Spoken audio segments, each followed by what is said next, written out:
والصلاة والسلام على رسولنا محمد وعلى آله وصحبه أجمعين. أيها الإخوة الأفاضل، سنتكلم حول لقاء الرسول صلى الله عليه وسلم بوفد المدينة المنور، ولكن سنتكلم أولا حول المدينة وكيف كان جو المدينة قبل الإسلام. برايت عزيز أمي إيرو بحثا بشكي مدينة و خبردانا پیغمبر عليه الصلاة والسلام بوان إنسان يكون نو هات المدينة يعني هات مكة وبون مسلمان او گروه عول هفته چی ما بحثا وان کرد مگو پیغمبر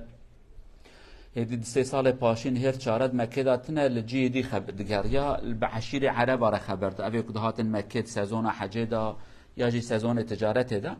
ایجا مگو اخیرا پیغمبر راست 3 4 5 حب انسان هات گنج مدینه هاتنه پیغمبر وان را خبر دا او هدی تکلیف اسلام الوان را کرد اوان انسان جی بهیست بون ای پیغمبر کی وره یهودی جوان را دگو وانا جیگو فرصت براج دست مدر نکه و ام ببن مسلمان. ایجا می بیجن که حال مدینه بریا پیغمبر چوابو علیه الصلاة والسلام. حال مدینه چبو؟ اولا اسم مدينة المدينة اولا كان اسمها يثرب. يثرب يقال يطلق على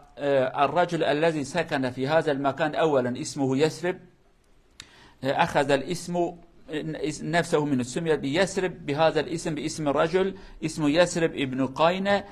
أول من سكن المدينة اسم يثرب فأخذ الاسم منه. وكذلك من معاني يثرب معناه الوسخ والقذارة والفساد، فالرسول صلى الله عليه وسلم بدله إلى الصلاح، يعني المدينة المنورة التي فيها النور وليس فيها الفساد وليس فيها السوء والخبث. ولكن هناك حديث الرسول يقول صلى الله عليه وسلم في آخر الزمان يقول خراب يثرب. لماذا استعمل كلمة يثرب؟ العلماء يقول سيعود إلى مدينة كذلك الفسق والفجور، عادات لم تكن موجودة في المدينة منذ سنوات، ولكن سيعود إلى المدينة العادات والتقاليد الجاهلية، لذلك يطلق أو أطلق النبي عليه يثرب مرة أخرى. سيعود الفساد إلى المدينة. اولا بج ناوی مدینه چیه؟ مدینه بریا پیغمبر جرات گوتن یثرب. یثرب ده بجن ناوی او شخص عول کچی لویش خواه مالکی چیکره ناوی یثرب بیا تو انسان له بلابونه چونه لویجوی هاتیه لی معنی که یثرب زمان عربی ده معنی خرابی فساد معنی خرابیه. يعني پیغمبر جی علیه الصلاة والسلام کیف اوجوی ناوی رانات عادتا کی پیغمبر ابو ناوی بینا خرابیه جبرد گو بگوهرن بی ناوی ارزنا قاسم. مثلا حسن وحسين حضرت علي تقول بنابي وان حرب اقول نابي وان حسن وحسين حرب شيء شر يعني ندخست ليه تشتكي غريب هي پیغمبر بي عليه الصلاة والسلام بحسن كي علامات قيامتك دبي قدس ورا اواكرن يسرب خراب به نابجه مدينة دبي يسرب. عالم دبيجن پیغمبر چما قوتيه يسرب نقوتيه مدينة؟ دبي لورا اجاره كادي روج ورا هنكي عادات واخلاق بيس بكفن نوا مدينة تشتك بريا إسلامي هبون، زنا هبون، رقص هبون، بأخلاقية دي هبون. تشتكو جارك ديوانا ورمكف نوا مدينة بيخمبر بجا يسرب أو نورا هاني تدا نما، يعني أو نورا كو أو نافي هاني قرب قوتا المدينة المنورة نما بيخمبر قوتا يسرب. بنافي آوي تدا خبطان ديه لو ما أوجي حكمته كيف بيخمبر أصاد بجا عليه الصلاة والسلام قوتا يسرب خراب نابجا مدينة يسرب. فسادي وخرابيت كبير بأخلاقي وزنا وفسق وفجور وتشتي بيسه يكون لا أقلونا إبكابنك. طيب بعد قلنا اسم أتى من أي مكان. كان يسكن في المدينة قبيلتين عربيتين أو يمكن أن نقول قبيلة واحدة ولكن افترقا. الأوس والخزرج. الأوس والخزرج الاسم يعني أوس وخزرج كانوا أخوين، ولكن أولادهما انتشروا فأصبحوا الخزرجيين والأوسيون مثلا، هكذا نقول. ومع فترة أو مع مرور الزمن سكن في المدينة قبائل غير عربية، اليهود يعني سكنوا بجنبهم. وحصل ما حصل، هناك عادة الأقليات إذا ذهبوا إلى مكان يحاولون أن يفرقوا الأغلبية حتى يبقى لهم القوة. إذا كان الأغلبية يدا واحدة يضربون الأقلية، فهم حاولوا ففرقوهم وقسموهم، جعلوا أبناء العمومة أعداء لبعضهم، كانوا يقتلوا البعض. يعني الأب واحد أخ واحد أوس وخزرج أولادهم قتلوا بعض بسبب المجاورون الذين كانوا أقلية سكنوا بينهم وحاولوا أن يجعلوا الفتنة بينهم واستطاعوا أن يجعلوا الفتنة فأصبحوا يقتل بعضهم بعضا. الجو كان هكذا حينما أتى الرسول صلى الله عليه وسلم، كان مضى عليهم فترة غريب وعجيب يقتل بعضهم. وآخر حرب حصل بينهم يقال حرب يوم بعاث، في يوم حصل بينهم حرب قتل عدد كبير منهم وخصوصا الكبار، قتلوا كثيرا، لم يبقى إلا واحد اثنين من الكبار والباقي كله شباب بقوا. فحتى سيدة عائشة تقول بأن الله عز وجل قدم يوم بعث للرسول قتل الكبار فلم يبقى غير الشباب يقبلون الفكر الجديد، الكبار لا يقبلون هذا. كذلك شاء الله عز وجل أن يجعل هكذا. مدينة ده معروف من دحب قبيله دحب بسمامي عرب هبون، يعني بسمامي هبون أوس وخزرج بون. أوس وخزرج بخوش نابي دحباي بري هبون، يعني أوس وخزرج بري هبن، هردو برای هبونه. بسالا در باس و زاروکی وانزیده بون جابون قبیله مازن عشیره مازن حتی بجي أوس وخزرجن. يعني بزمان الكلا كوان هيك يهودي جهاتن ساكنين، قبيله يهودي هات اللي خامالات شاكرين ساكنين. إجا عادتك كبير بانكن شيطاني كدنياي هي قاوا كد باجاره كده جهه كده صدي هفته هشته ملتك به صدي 20 ملتك هندك به اف ملت هاني هندك يا جبونه کو سري سلامت به وانا برينا بهف دوام فتنه کی ناواندا چيتك جبونه سري راحت به. يعني ناوك دنيات به رشو سبي يا مسلمان و كافر يا نظام چوچه اوان انسان كنو هاتن فتنه كرن ابر اوان بسمام هاني چمكي بسمام پر بو فتنه كرن اوانا بهف كتن اووانا الهف خستن اووانا هف کشتن بسالاش هف کشتن حتى گیش درجه کی وان هر دو بسماما کل هف شرط کرن آلیکاریش وانات خواستن هر یکی دهات آلیکاریش قبیله کی خواست به هر بسمام خوب بگشه. يعني اویاش ویات خواست هنکی قبیله الویالی هنکی قبیله الویالی اویا پرد داویا اووانا هف کشتن. وقتی که وانا دبون یک اوانات گو بسکنن گو پیغمبر کی وره ام پیرا ایمان بینن ابو بگجن پیغمبر را کو فتنت کت نابره وانا کیفت کنی صراحه اخ گو الحمدلله مش وانا فلتین سیاست دنیای ایرو تبو قاضی بی حاکم تین که پرچب کی یعنی تبیج ترشو تسبی تکره فلان کسی ابي عشره فلان کسی زمان تابع رنگ تابع دین تابع مذهب تابع عطت فتنه چخی اوان انسان اجیا فتنه کی کر ناوان فتنه بسالا دوام کر پر جهف کشتن پر حتى شريوان داوي 5 سالا بريك پیغمبر هجرت مدینه بك بعاصرات بجن منطقه کی تدا شر کرن او پر جهف کشتن دبي حبك دحب تاني اختياري وان فلتين وكي دي تفاتن كشتن يجي حضرتي عائشه دبيجه اوجي هديه كي وش پیغمبر لو روان اختيار بمانا اختيار وك اختيار مكه نديشتن وانا اسلامتيج قبول بكن. يعني ایجا وان اختیار کتف چون گنج وان مال وان گنجاج یا گو بس والله ما هف قدان لو امیدی راحت بو ما پریاج هف کش لو ما اك زوبون مسلمان وان گنج هانه بون اوانا بون مسلمان ایدی او مازن جنه ما نواندا ایدی گاواک مازن نبین یکی مازن جوان ماستر ور تاوی قبول کنه پیغمبر ج عمره جوان ماستر بو پنجی و تشتکی بو عمری وانا یشی بون 40 بون 28 29 او بچوک بون پیغمبر کو هات هم پیغمبر خوده هم جو عمره جوان ماستر وكبيج الحمد لله بس هيدي فرجها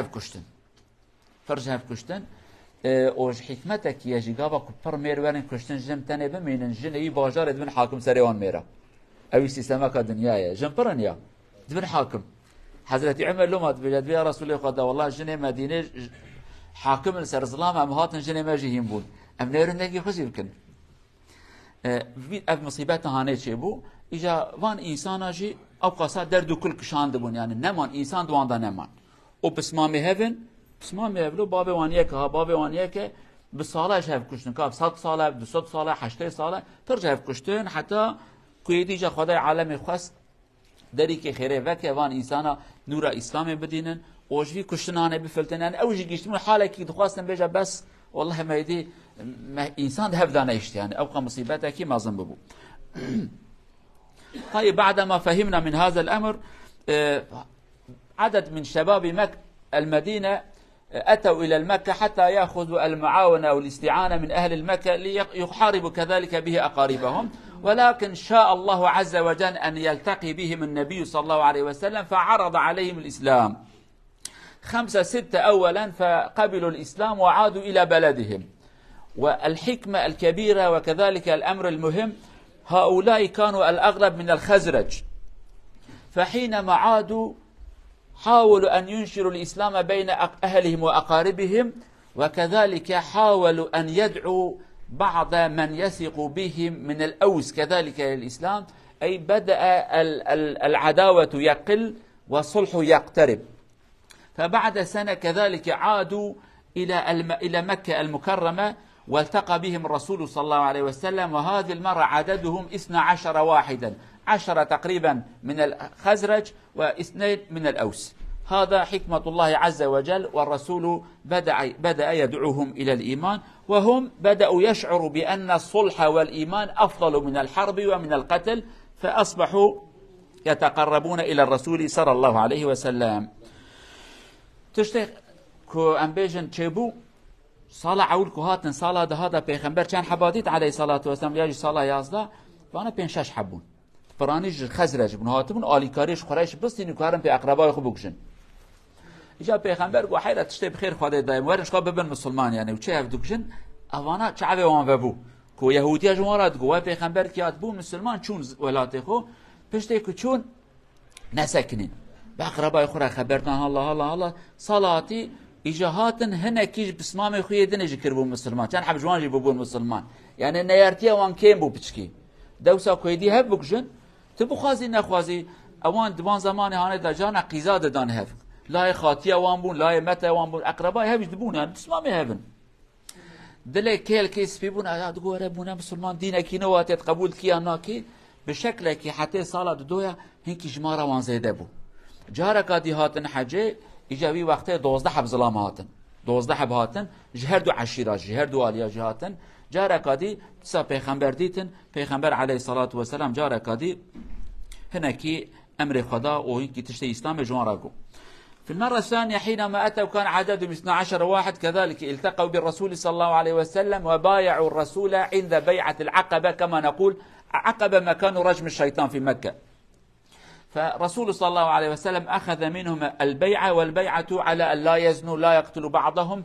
أساسيات الإسلام لا يوجد فيها قتال لا يوجد فيها الدفاع لذلك يقول بيعة النساء يعني النساء لا حرب لديهن فكذلك هم بايعوا الرسول صلى الله عليه وسلم على لا يشركوا بالله لا يسرقوا لا يزنوا لا يقتلوا أولادهم لا يفتروا على بعضهم فأخذ منهم الرسول هذا العهد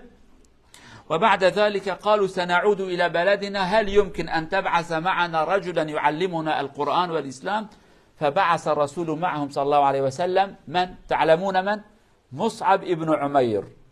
المقرئ كان هكذا اسمه فبعث الرسول مصعبا معهم ليعلمهم الإسلام وكان رجلا زكيا وقارئا للقرآن فاستطاع أن يناقش الكثير منهم ويقنعهم بالإسلام صلاة دويا كاتن وانا پیغمبر بيعته كرن پیغمبر سوزه کی جوانسان عربيت بجن بيعت داين وساندن هي سوزه يعني پیغمبر سوزه کی داد زمان عربی داد به سوزداین جنا اساجرات بجن سوزداین جنا دا شر کشتن تنه پیغمبر گوورون سوزه کی بده منون گرج او خدیر شریکا چه نکن ortak kafir nebin go tamam gerem dizdiye nekin go tamam un hep nekuşun ere muzaru ki nekuşun tamam un iftira navin osti hep van tişte normal te da şaru kuştun tene yani vana sozdan peygamber vi bey'atane yek deste peygamber girtin لمك الكلك رجم الشيطان تيد امچن كبر دامن شيطان يلوي عقبه جرات بجن آلو سوزدان پیغمبر اوان انسان هانش پیغمبر اش چشکی گوتن گویا رسول خدا والله ام تخوازن في جاره يكي مرا بشيني علم متنه يعني يكي كوره براين كي قرانش مرا بيجه پیغمبر كي دگلوان شاند و ناوي زانه مصعب كره عمير شاند مصعب يك جوان صحابي كذوب يا مسلمان وانا گنج عول حتی کتابو هات بجن به مصعب انسان کی پر خوشک بوجی و عائله زنگین بو پشتک بو مسلمان دی باوی لهاتن خزبه پرنه دانه کی فقیر هیشتن ضعیف بو جلی قطاندی ایدی صحابه آلیکاری هفت کن حتی به جاره کی پیغمبر ویدید پیغمبر پریا کو محزون بو گریا لی پشت خدای که نخواست بدی نجی و اویا زمان کی چقا خوشک بو چقا جلی واکینو بون اما افدي باب ظالم جبر خاطر ايمان اویش هر تشتی محروم کرن ویش هر تشتی محروم کرن حتی دوی فیزیکاوی پیش کی بنز شبیه پیغمبر و فیزیکاوی لو ما حرب احد دا شهید کد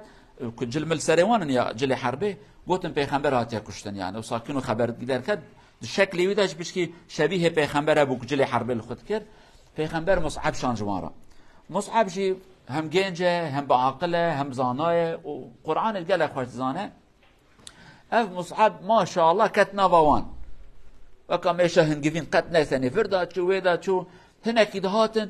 تقول هاتي فرا شت كي تقول تمام تقول اتخازم الكلمه خازش ترى بيجم اقل خوشاتنات ازيدي هو خبردم تقول تمام تيجي راست بيجي تادي دي كلمه جرا تقول اسلام ابا خادش انا قران تخان حتى هنا كي جوان دبي دمك مصعب وانا خبرت دا هيجا كلمه شهادته نقوتنا مزان بوك من مسلمان در حال اما نور کت وجه وان یعنی بری کلمه شهادت بیشن خانه بود به مزان بود مسلمان وی انسانانه یعنی هجا هاتیا رونشتی ها یک جوانا به اسعد کره زراره و اسعد کره چنه تبج اسعد بون یعنی سعد و اسعد بون دبی ها بری رمح ابو رح وانا بجا کلاشکوف او جا رمح یک شرط کنه دستی و دهات گفت بو بلا سلامت معاجز کی دبی مصعب گو خاطر رونه ابد کلمه خبردم بسوز كنت عاجز بجاره قديس خبر ناد مزاري تداج نايمه قلت تجي راست بيجي قوم يجم قولريت لناكل از عاجز بوما يعني مصعب كبيرات خاينه ايرونشتي دبي مازان بو مسلمان هيدا خبر ندايا ها اما در حال وكنو نورك كد وجهي اوي شو يكدني يعني ور حاصل قد نسكني اجا امانه بحثا كان مساله وانا مهم جي بكن ان شاء الله بفي شكله پر مال مدينه دا اسلام بلا بو يعني پر مال وان زانبون یا اینکه بونه مسلمان یا میر بیه یا جن بیه یا زاروک بونه هر کس زان هو پیغمبر کیه اونا بیچیه طبعا مصعب لم يتوقف وكان حكيما وصاحب عقل وحنكة يأتي إليه أحد أهل المدينة سعد أو ابن زرارة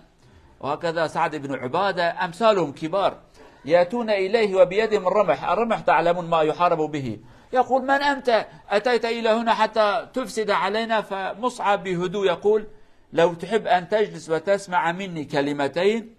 وأنا أعدك إذا لم يعجبك ما أقول لن أتكلم به مرة أخرى عندك يقول معك الحق أنا حكمت عليك بدون أن أسمع تفضل أعرض علي فكان يقرأ عليه القرآن ويبين له أحكام الإسلام فمنهم من كان يستمع إليه والجلوس يقولون نحن كنا نرى في وجهه الإسلام قبل أن ينطق بالشهادتين هكذا النور حينما يدخل إلى القلب لا يكون له أثر في الوجه الرجل لم يتلفظ بكلمة الإسلام ولكن دخل الإسلام والإيمان في القلب قبل أن ينطق بهذه الكلمة يظهر العلامات في وجهه يقول علمنا بأنه سيدخل في الإسلام لأنه ظهر عليه علامات أخرى علامات غير الغضب علامات المحبة والإيمان والنور فمصعب بن عمير خلال عام واحد استطاع أن يبلغ كثيرا منهم الإسلام والعلماء يقولوا دخل في كل بيت الإسلام إما كلهم أو أحد أفرادهم أو بدأوا يتكلمون عن الرسول صلى الله عليه وسلم فهذا من بركة مصعب بن عمير رضي الله عنه وكان يشبه النبي صلى الله عليه وسلم في البدن يعني لذلك حينما استشهد في غزوة أحد قالوا قتل رسول الله هكذا ظنوا حينما كان يلبس ثياب الحرب كان يشبهه كان رجلا جميلا وغنيا ولكن بعدما دخل الإسلام أهله حرموه من المال فالرسول رآه مرة صلى الله عليه وسلم وعليه ثياب الفقراء وأصبح ضعيف الرسول بكى عليه الصلاة والسلام قال كان شابا جميلا ولكن اليوم ماذا عملوا فيه رضي الله عنه إن شاء الله طبعا مصعب جا خده جرازي بس صالة دويا جارة قادي تشكر تيسا هات بريك وارن هات يان پیغمبر قويا رسول خده والله ما شاء الله من الإسلام جمارة قوي يعني قال لك إنسان جي كتن إسلامي جمارة كازيده صالة داوي تقريبا حفته ودحب مسلمان هاتن حفته ودحب جارة قادي هاتن سازونا حجيده هاتن إجا يدي أوكتي بيه يدي عقل فبيه إجا شهردو آرياج تاني أوسو خسرش تفهاتن يدي نيارتيا وان كيم بو فهم كرن كشتن فايدة تنه تفحيلي شيطانا نيزيكي هفبون وان انسان هيدي عقل خدا تشكي در باز كرن يا گو بیا دولت باجار ما مدينه ما ام چما صلح ناكن و ام چما نابجن يا رسول خدا تو صحابيه ورم بس فقيره لوي نه گنه نه ظلم لوان تكر مني عقل پیش دا شو تطور پیش فکتن و ساکن و چل بیانه بره تشکی تنبو خدا دری کی خیره و کروانه هاتن بون مسلمان داوی پشت 2 سالا جماره وان زیده بو قوت وان چه بو گوتن والله تکلیفکم را پیغمبر جوره برا علیه الصلاه و السلام برام لی خوای درد که برام ظلم مشکوم من پریا شرط کردی ام زانم چوا شرط کنه یعنی دی ام شر ناترسن اوان انسان جارا داوی که هاتن سال 13 بریا هجرت اجا پیغمبر علیه الصلاه و السلام جی خواست سوزه کی جوان بستینه ام جا دبن عقبات دویا جارا کدی اوجی هانی تسا بتزیتنه ها روتنه بشاف ملت که بخو او چادرا درتن هدی کاتنه جارا دویا هاتن سوزدان پیغمبر هفته و 10 بون هفته حب جوان میر بون 10 حب جوان جن بون هر جن اکیجی قاسه 1000 حب میری آنا بو جن هی دستی و آتش کرن شر کریه بریندار بیه قطرو که نگریه جو چیه بیا جوان جن یعنی وان هر دو جن او قهرمان یعنی او جهاتی بون یعنی قاسه 1000 حب میری آنا بون ها او قاسه جن مازن بون اوانا جاتن سوزدا پیغمبر و امج مسلمان و امجی آلیکاری اسلام اتکن لی پیغمبر بدست وان ند کرد علیه السلام ای جناب دست وان ند کرد ای میرا بدست پیغمبر گرتن و دست کردنا پیغمبر جارا دو اجی پیغمبر جوان را گو ایجا چکی او درجه ملم بگو گره گهداری هم بکن اون آلیکاری هم بکن جانب بخوازه نخوازه یعنی نه کولا کیف هم خواست کیف هم نخوازه گره اون هردم گهداری بکن و تشتی کدریا خدا در جوارا بجم گره اون قبول بکن اون آلیکاری هم بجی بکن ادین خدا بجم و پیغمبر به سوزه کیسان خدا عمر دريش بك ام بيجن افسوس يعني معناوي تشبو حرب بدر دا پیغمبر گو اد جموبم لمدينه دابم یک ورا بخوازم من بوجا گرون آلیکاری ام بکن د مدينه دا گو هري دي سوزش دانه که ل پیغمبر علیه الصلاه و السلام پاش حرب بدر دا خاص في سوزه اینکه بلم بگا گو گوتید مدينه دا می آلیکاری تبکن و ایرو من المدينه نم چوله نم آلیکاری ام تکن گو هم آلیکاری تتکن اوسا درجه خو پیش دا برن آلیکاری کو اش پیغمبر را بکن علیه الصلاه و السلام ایجا جوان گوتن یا رسول خدا کو ام امام تبین و مواکن و کرد چه فایده جمره قوم ببرن و نهارن جنت ان شاء الله از وی سوزی ان شاء الله دم يعني ای خدای و بک اهل جنت و کیدو چکی بتنالو از نت کارم پرب دم و از نت کارم و زنگیم بکم ل ان شاء الله اگر وظیفه خو بکن رب عالم جی فلكم الجنه ای خدا جنت بکنسیبه و ان شاء الله. طيب مصعب بدأ يدعوهم إلى الإسلام وخلال عام واحد دخل عدد كثير منهم في الإسلام وعادوا إلى الرسول صلى الله عليه وسلم في سنة 13 من البعثة وكان هذه المرة عددهم 72 70 رجل 2 نساء كذلك بايعوا الرسول ولكن خفية لم يكن هناك شيء علني كان الناس يحاولوا أن يناموا فالذي لديه الإيمان أو المسلم بعد ساعة أو ساعة نصف يفيق ويذهب يتسلل كانوا قد اتفقوا على أن يلتقوا بالنبي صلى الله عليه وسلم في مكان هو العقبة يعني فالتقوا بالنبي وعددهم 72 رجل 2 نساء ونساء هذه الوقت الذين آمنا بالرسول مثل 1000 رجل في هذا العصر يعني أصحاب الإيمان ولهن الغيرة على الإيمان وعلى الدين. فهذه المرة الرسول بايعهم على أن يعينوه ويمنعوه إذا تعدى عليه أحد قال إذا أتيت إليكم وحاول أحد أن يعتدي علي ستمنعونني وتعينونني قالوا خلاص بك آمنا وسنعينك على هذا الأمر. والرسول صلى الله عليه وسلم حينما بايعهم قال إذا أتيت إلى بلدكم وحينما نقول بلدكم سيطلع بعد سنوات الرسول يحتاج مرة أخرى أن يجدد البيعة مع أهل المدينة وهو خارج المدينة حينما يذهب إلى البدر يقول ماذا ستقولون هل ستعينونني قد أعدتموني على أن تعينونني وأنا في المدينة اليوم لسنا في المدينة نحن في الصحراء قالوا كذلك بك آمنا ونحن صدقناك وكذلك نحن معك وإن كنا في خارج المدينة امشي على بركة الله عز وجل. هذا أثر البيعة وكذلك أثر مقاومة أو عمل مصعب ابن عمير بينهم ودخل عدد كثير منهم في الإسلام. تشتكي دنيا غريبة عجيب شدبه قالوا جماعته وانا جار قديش پیغمبر تشتكيد بيجند يا رسول خدا كنت هاتي مدينه وروحات امسر كتن الله تشيبو وملت مدينه ما كيجبو المسلمان او جبو المسلمان تشابكي تمبيلي نتشي تشابكي يعني صبروا دري خيره بابو وامو يهوديان ياريها بن وما امام ثاني ام قارشيوان زركتن وملت ما كيجبو مسلمان تمشابكي تمبتني بيل الويا نيل يعني پیغمبر علیه الصلاة والسلام بجا خوين بخوينه از بوارم حتى مرنه بوارم يعني از وني فريدا نايلم از وني فريدا نايلم احارب من حاربتم واسالم من سالمتم بكرا شربكن از بوارم ومكرا ببن دوسي از بوارم حياته من ناوا ودابه امرنا مش ناوا ودابه حتى قوتنا نشبير وانا كرو ورا پیغمبر فتح مكه بك جارك ادي اب وسوسه انه چدبه ده عقل اینکه مسلمان مدینه دا دبی والله وای مکه بو مسلمان دبی پیغمبر ملورا بیله اما وی روزانه ان شاء الله بی مسئله انه وکن جاره کدی پیغمبر علیه الصلاه و السلام دل وان خوش کر گونان از بورام یعنی بیاج بیرانک ورسول صلى الله عليه وسلم هم حينما بايعوا الرسول قالوا يا رسول الله لنا اعداء في المدينه اليهود يعني اذا حصل بين حرب هل ستعينونا؟ قال الدم بالدم انا معكم الذي أنتم تسالمونه فأنا سأسالم والذي حاربتم سأحارب أي لا أترككم هكذا. الرسول أعطاهم الوعد بأنه سيكون معهم وهم كانوا يخافوا شيء طبيعي يعني إذا في المستقبل أراد الرسول أو حينما يدخل أهل مكة في الإسلام هل سيتركهم الرسول وحدهم ويذهب كذلك إلى المكة إلى بلده الأصلي؟ فالرسول أمنهم وكذلك سيحصل هذا الشيء هذا الاستفسار في فتح مكة كذلك يقول يا رسول الله هل ستبقى هنا أم تعود معنا؟ فيقول محياي بينكم ومماتي بينكم. هم يحبوا أن يتأكدوا بأن الرسول سيبقى معهم أم لا. فالرسول أمنهم قالوا لا تخافوا أنا معكم فإذا أتيت سأبقى معكم إن شاء الله. تشتكي دنيجي هيك جوان صحابيه كبو مسلمان